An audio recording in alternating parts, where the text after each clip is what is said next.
Hello everybody, this is the Alvin and Gurmit Show! Tags! My name is Alvin Un. My name is Gurmit Singh. And we hope to bring you some joy, some laughs with our funny experiences and stories. And if you find them not funny, it's okay. You can still share the video with your friends to pretend you have a sense of humor. Like how he's pretending right now. Hey, I'm right here, I can hear you. Okay, so let's start the show. Today's show tagline is Our First Jobs! Wow.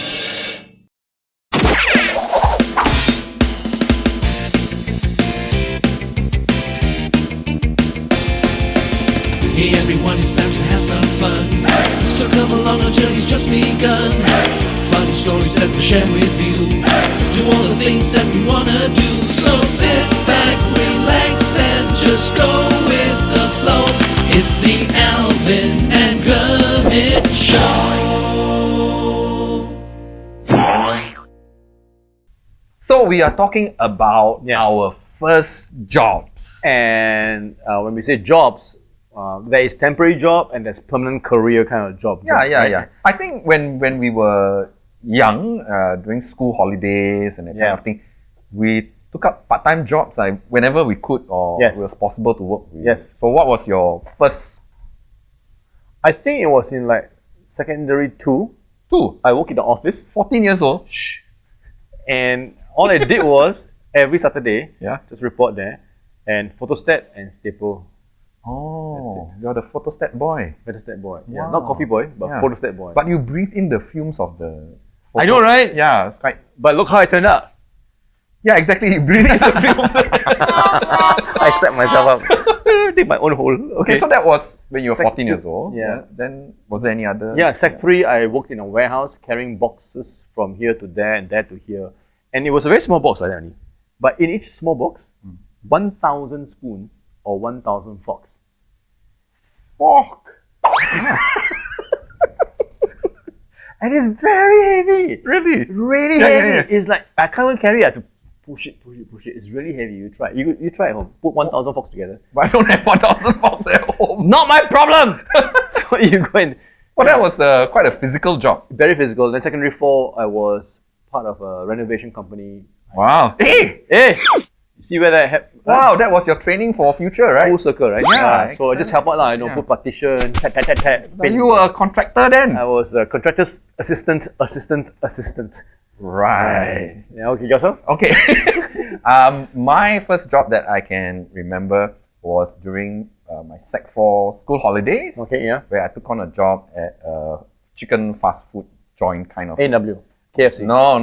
It's this place called Big A Fried Chicken. Yeah, it's a small local fried chicken Wait, just a good diner. So, did you apply for this job, Big A Fried Chicken? Yeah. Because your name is Alvin, it starts with A. Absolutely. If it was Big B, I wouldn't join it. No. So what about A&W? A&W, no. No, I mean, wasn't big enough. Because Big A Fried Chicken was relatively close to my home. Okay, yeah. So it was along, that time was along Upper Thompson Road. So I went to join and then, just serve chicken. And I tell you, I was very skillful. One of the requirements to serve chicken, you were skillful? Yeah. Why you just serve? And then, no, it wasn't over the counter. You actually served the chicken to the tables. Ooh. Just like how KFC was in the long day. Time ago. Yeah. Now it's over the counter. Right. That time they serve proper, right? With proper plates and metal utensils. Yeah. So I had to put one plate on my hand when I served, but I had to put 2 more on my arm. Why can't put the other hand? Because I had to take and serve, right? How are they going to carry? That's why I was done with it. Can you imagine? You turn up with all the plates here. Hey, take ah! Come on, who ordered what? You can see, right? You're blind or what? Yeah, so the skill was you must be able to carry 3 plates of chicken, fried chicken. 3? Yeah, 3. And then you take one and one. You ordered this one, yes, 3. So what, is that the trick? Do you take the first one, second one, third one, or first one? Oh yeah, you start with the one on your hand. Then you balance the second one and then the third one. I would have thought you take the first one out here. Yeah, of course when you take down, you serve that way. But when you take it from the kitchen, it's 1, 2, 3. So that was quite fun. I mean, you learn something new, how to serve. Yes. And that was my first job. And then during my pre-U days, I also took part-time jobs, and I worked as a temp, bringing letters from a particular bank to transfer the letter to another bank. So it's like a postal boy. Why can't they just use the postman to do that? because it was not far away. It's like walking Oh, so distance. you're like dispatch. Dispatch, yeah, correct. Ah. So I just took letters from one place and then delivered to another place. It was fun because after a while, you got to know the people at the office, right? Hey, Eh. Miss Lim, how are you? Wow, then say, hey, come, go pantry. Why? Have drink. Okay, coffee, you know. It was really fun. And the thing was, I just needed to finish that batch of letters for that day. And then I'm done for the day. So I did it really fast. Then I had like 3 hours break. Okay. You still have to stay at the bank area. Oh, yeah, I still have to stay at the bank. So that was our separate, distinct temp jobs. Right. But then when we talk about now our jobs together, right? Yeah, Our yeah. careers, full-time. Full-time job.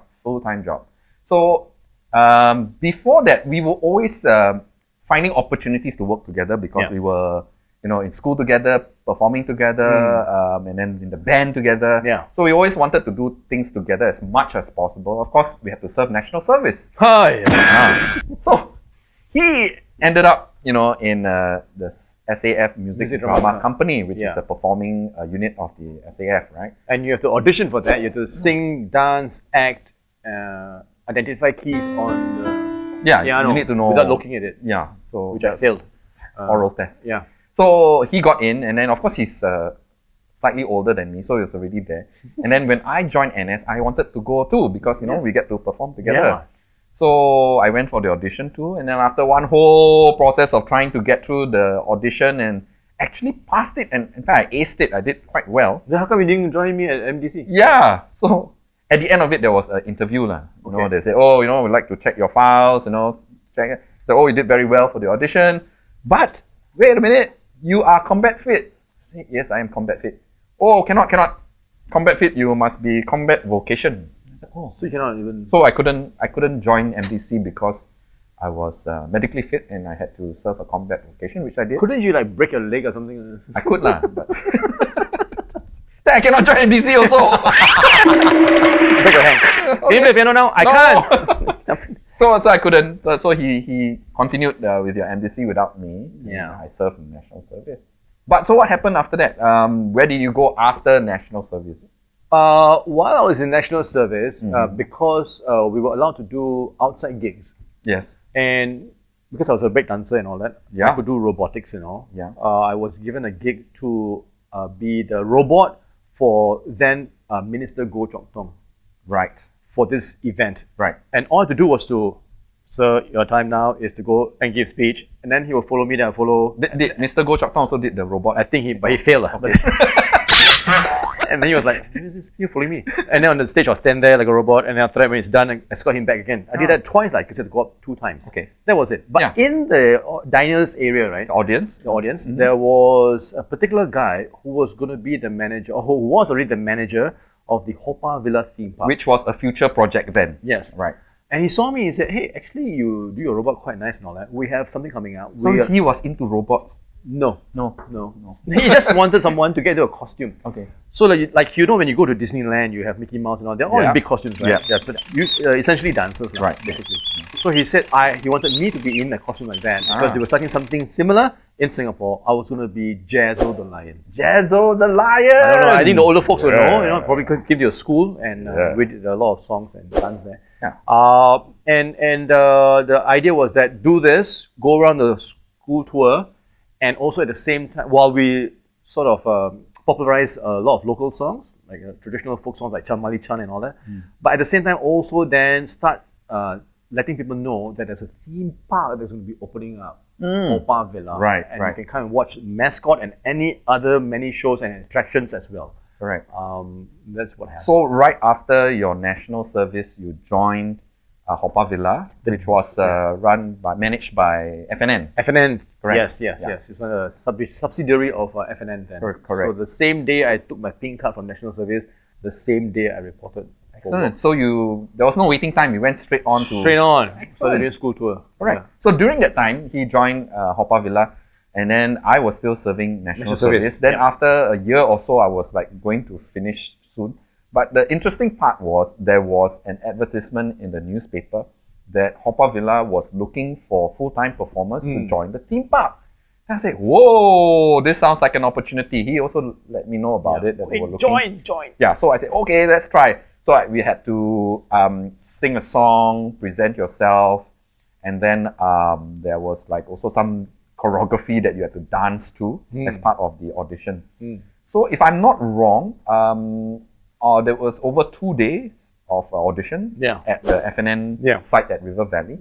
And there were like 100 over people who auditioned for the roles as a performer at the theme park. And we're looking for total performance. Can sing, can dance, can act. Yeah, you know.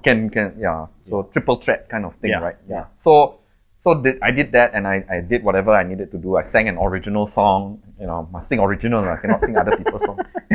The one crispy, only original. Yeah. So I think that was one of the things that woke the judges that day. Said, hey, this guy different, can sing original song. Okay.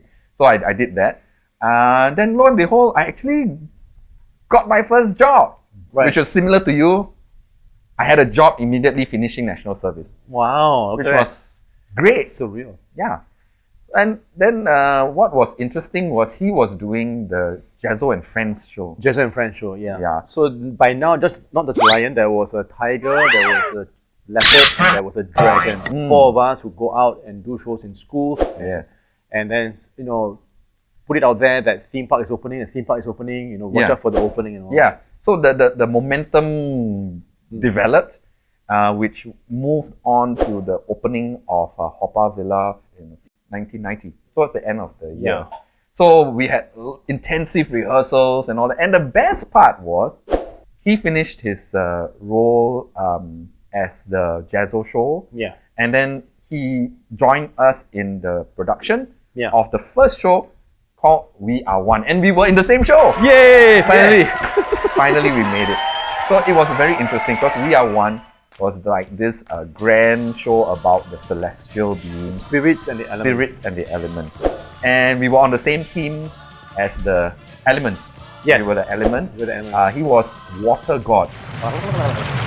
And I was metal god. Cling clang, cling clang, cling clang.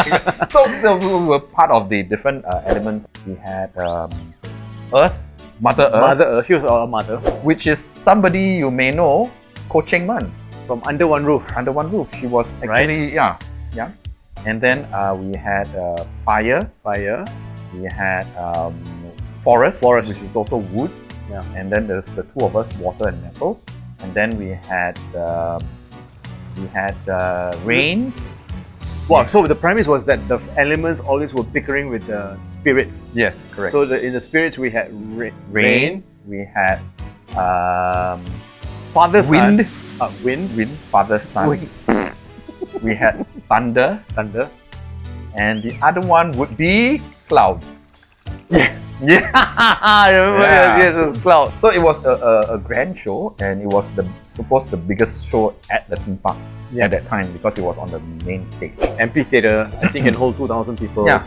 And we're singing live. What? No, we were singing over. Over, Yeah, because it was very tiring. So what was the challenge for you doing water or that role? What's the biggest challenge?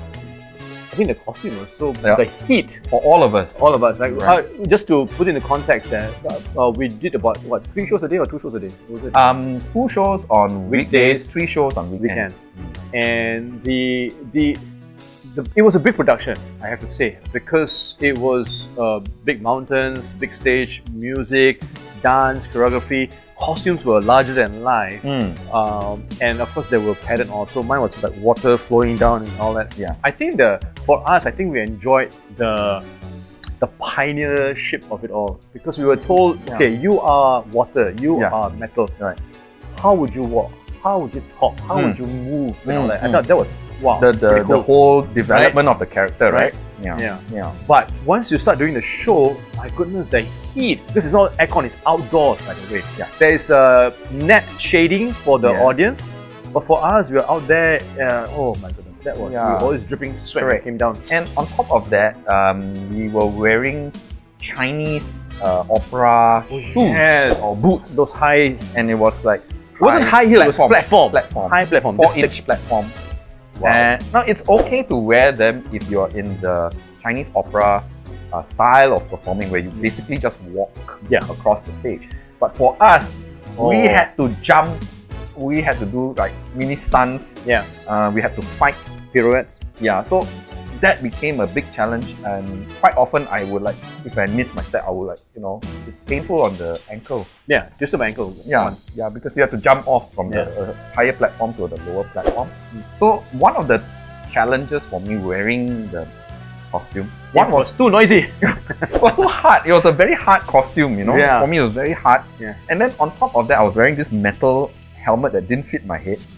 Yeah, it was too tight. Oh no. Yeah, so there's always a rim around my head whenever. I remember after. we all had to wear this black headband, isn't it? That's Before right. we put on a headgear. Because we had to have the headband to absorb the sweat. That was Yes. one. And then the other thing was the microphone Yeah. that hung just above our Yeah. head. And my makeup was a lot of metallic makeup because it's metal, right? Right. And the problem was that I had metal over my eyes. But the problem was when I sweat, the sweat with the metallic makeup would go into my eye. So I always had a problem with the makeup, and it was a challenge every day. But I never complained because I enjoyed my job. I think that was the most important thing, that all of us, that we enjoyed our job. We were like performing to an international audience every day. I just remembered on the first day we opened, after we opened for a while, we had to close the front gates because Yes. we reached our maximum capacity Yeah, of overload. 12,000 people in the park. Yeah. It was insane. We opened our green room, our resting area, Yeah, packed with sardines, right? yeah, And people were still outside waiting. So it was a lot of tourists, like you said. yeah. So for us, we've been performing in schools and little small gigs and all that. This was a whole new level. Yeah, it's a different level altogether because there's proper costuming, Yeah. proper scripting, Yeah. technical, sound, Studio song music, recording. proper recording. We actually went to the studio to record Yeah. the songs and all Yeah. that. So everything was done very professionally, and we were exposed to a different level of production altogether than what we knew back then. Right? Yeah. So we were like in awe for like, wow, we're actually part of this big show. And for me, it was a very sharp learning curve. I think it was a sharp learning curve for all of us, because from just normal people who love to sing, Yeah. then all of a sudden we're like, oh, you're on the main stage and you're doing this big show. Like, okay. Yeah. And I know I'm always thankful to Calvin Tan for giving me the opportunity to do that. He's the manager. Yeah, he's the manager that asked him to do the robot, which also auditioned and then got me to be part. And he said, yeah, this guy who sings his own song. Who got, one of the other things was, who got along with you. Right. Yeah, because nobody could get along, What? No. Well, but did he know that? Yeah, he knows. He knows. Friends? Yeah, okay, he okay. knows. Yeah, Okay, he knew that cool. we are friends, and he said, yeah, this guy can get along. So there's always a synergy there. So it's very easy to just do anything with this fella's willing to do. So from school stage, we went on to the big stage. So that was a big transition for us. You know what? There's What? still more stories to tell. Yeah. About Hot Pot Villa and all that, right? It's a lot more. We need to a tell. part 2. We have come to the end of this episode. Yeah. Thank you Thank you. so much for watching. Love it. Why are they watching?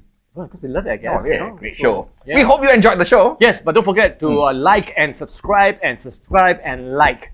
And if you haven't liked and subscribed, you subscribe and you like. Yes, so that Right. you can like and subscribe, and you subscribe our likes as well. That's Right. a lot of. I like that. I like I that. subscribe to that. I like it what That's you say. right. Anyway, here's our closing tagline. Some things are better left unsaid. Unfortunately, we will only realize it after saying it. That is true. Too late. Bye.